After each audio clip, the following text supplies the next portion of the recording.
নমস্কার। শম্পার পাঁচফোড়নের গল্প রান্নাঘরে সবাইকে স্বাগত জানাই। বানাবো চিকেন চাপ।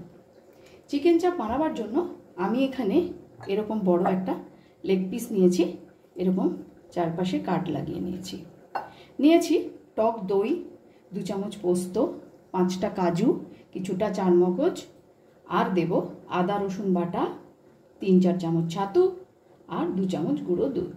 আমি মিক্সার জারের মধ্যে দিয়ে দিচ্ছি চারমগজ, দিয়ে দিচ্ছি পোস্ত, দিচ্ছি কাজু। এটাকে আমি টক দই দিয়ে ভালো করে পেস্ট করে নেব। এবার একে একে সব মশলাগুলো আমি যোগ করে নেব। দই, কাজু, চারমগজ আর পোস্তর পেস্টটা দিয়ে দিলাম। দিয়ে দিচ্ছি 2 চামচ মতো গুঁড়ো দুধ, দেব 2 চামচ ছাতু, 1.5 চামচ মতন আদা রসুন বাটা, দিচ্ছি 1 চামচ মতো লঙ্কার গুঁড়ো, দেব স্বাদ অনুযায়ী নুন, আর দিচ্ছি 1/2 চামচ মতো কেওড়ার জল। এবার এটাকে আমি ভালো করে মেখে নেব। খুব সুন্দর করে এটাকে মাখতে হবে।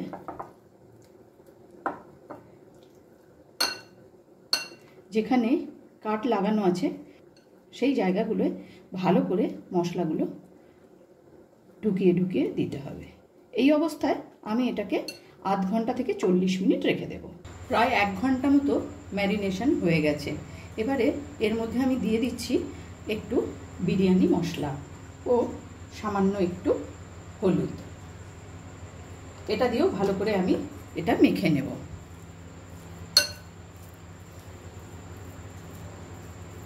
বিরিয়ানি মশলা ও হলুদ দিয়ে আমার মাখা হয়ে গেছে। এবারে সরাসরি চলে যাব মূল রান্নায়। একটা ফ্রাই প্যান বসিয়ে দিয়েছি গ্যাসে।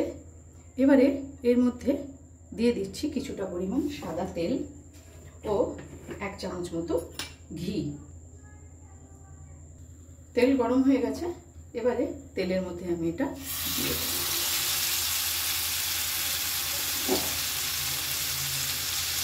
যে মশলাগুলো ছিল সেই মশলাগুলো আমি এইভাবে দিয়ে দিচ্ছি। গ্যাসের ফ্লেমটাকে আমি একদম লোতে করে এটাকে আমি এবার ঢেকে দিচ্ছি প্রায় মিনিট 5 মতন। প্রায় 5 মিনিট মতন হয়ে গেছে। এবার এটাকে আমি উল্টে দেব।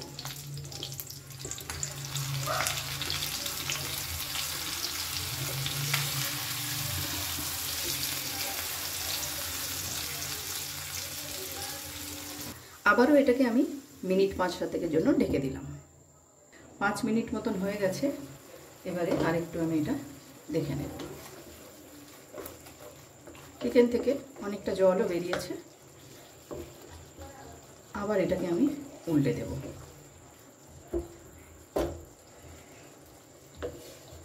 এইভাবেই ঢাকা চাপা দিয়ে উল্টে পাল্টে এটাকে আমি তৈরি করে নেব।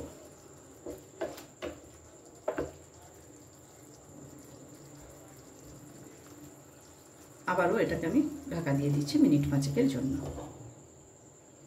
5 মিনিট হয়ে গেছে। এবার ঢাকাটা খুলে আমি একটু দেখে নেব।